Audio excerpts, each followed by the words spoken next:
નમસ્કાર કઠલાલવાસીઓ, હું ડૉક્ટર રશ્મિન રાવલ આજે તમને એક સરસ આધ્યાત્મિક જગ્યાની એક મુલાકાત કરવા લઈ આવ્યો છું.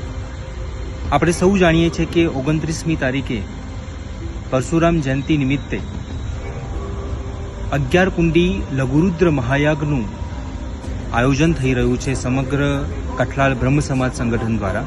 તો આજે ચલો તમને હું એ મહારુદ્ર થવાનો છે એની યજ્ઞશાલાની એક મુલાકાત તમને કરાવું છું.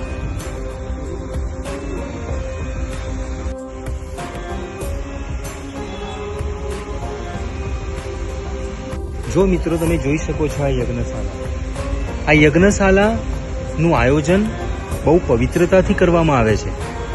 પહેલા પવિત્ર નદીઓના જલની ભીનાશવાળી માટીને લાવીને પાથરવામાં આવે છે.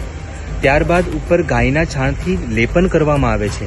ત્યારબાદ શુદ્ધ ગંગાનું જે ગંગાજળ છે એને છંટકાવ કરવામાં આવે છે અને ત્યારબાદ આ યજ્ઞશાલા આ પવિત્ર રીતે તૈયાર થાય છે. તમે ત્યાં જોઈ શકો છો શિવનું સ્થાપન છે, મહારુદ્રનું સ્થાપન છે. આ 11 કુંડીઓને તમે જોઈ શકો છો એના પરિમાપની અંદર કેવી સરસ બનાવી છે. અને યજ્ઞનું તો મહત્વ છે જ મિત્રો. વૈદિક સંસ્કૃતિએ આપણને યજ્ઞ ચક્ર બતાવ્યું છે કે જેટલા યજ્ઞ કરીશું એ યજ્ઞ આહુતિઓ હોમાશે અને એ આહુતિઓનું જે ધૂમ્ર સ્વરૂપે વાદળ બંધાય છે એ વાદળ જ્યારે એના જલને છંટકાવે છે, જલ વરસાવે છે અને એ જ વરસાદ પાણી જમીનમાં ઉતરે છે અને એનું અન્ન ઉગે છે અને અન્ન આપણે આરોગ્ય છે અને એટલે આપણું શરીર નિરોગી રહે છે. પહેલાંના ઋષિમુનિઓ, પહેલાંનું માનવ જીવન એ શતમ આયુ કહેવાતું હતું કે 100 વર્ષ જીવતા હતા, નિરોગી 100 વર્ષ. કારણ કે યજ્ઞમાંથી એ અન્ન પ્રાપ્ત થતું હતું, એને આરોગતા હતા. આજે આપણે માનવ સમાજ આ યજ્ઞ સંસ્કૃતિને વિસરી રહ્યા છે અને એટલે જ આ ઉપાધિઓ આપણા જીવનમાં નિરંતર રહ્યા કરે છે. મિત્રો તમે જોઈ શકો છો યજ્ઞશાલા પવિત્ર વસ્તુઓથી સંપન્ન થઈ. આ યજ્ઞશાલામાં 11 કુંડી જે આ કુંડ બનાવવામાં આવે છે એમાં 11 યજમાનો, 11 વૈદિક બ્રાહ્મણો દ્વારા એમના શુદ્ધ વૈદિક મંત્રોચ્ચારણ સાથે જ્યારે 11 યજમાનો અંદર જવ, તલ, ઘી હોમશે ત્યારે તમે જોઈ શકો છો કે એનું માહોલ કેવું હશે.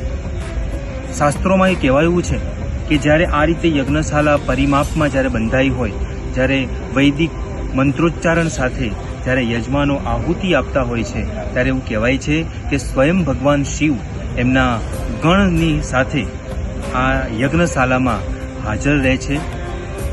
અને એવું સાથે ઓર કહેવાયું છે કે જ્યારે યજ્ઞશાલામાં સ્વયં શિવ અને એમના ગણો બધા ઉપસ્થિત હોય ત્યારે જે લોકો આનું દર્શન કરે છે, આ યજ્ઞશાલાનું આ લઘુરુદ્રનું દર્શન કરે છે, એવું કહેવાય છે કે ભાઈ એમના મનવાંછિત ફળ પ્રાપ્ત થાય છે, ભવોના પાપોનો નાશ થાય છે. તો આવા યજ્ઞ સભાની એની પરિક્રમા શાસ્ત્રોમાં કીધેલું છે કે આ રીતના પરિમાપવાળા યજ્ઞ સભાની જો 111 વાર પરિક્રમા કરવામાં આવે તો મનવાંછિત ફળની પ્રાપ્તિ થાય છે. એમના મનમાં જે આધિ વ્યાધિ અને ઉપાધિ જે દુઃખો છે એ દુઃખોનું નાશ થાય છે. તો કઠલાલની રહેવાસીઓ, કઠલાલની જનતાને ખાસ કહેવાનું કે આવો લાવો બિલકુલ ચૂકશો નહીં અને આ મહારુદ્રની અંદર તમે જોડાઓ અને પરિક્રમા પણ કરો. 111 વાર પરિક્રમા મનવાંછિત ફળની પ્રાપ્તિ થશે. હર હર મહાદેવ.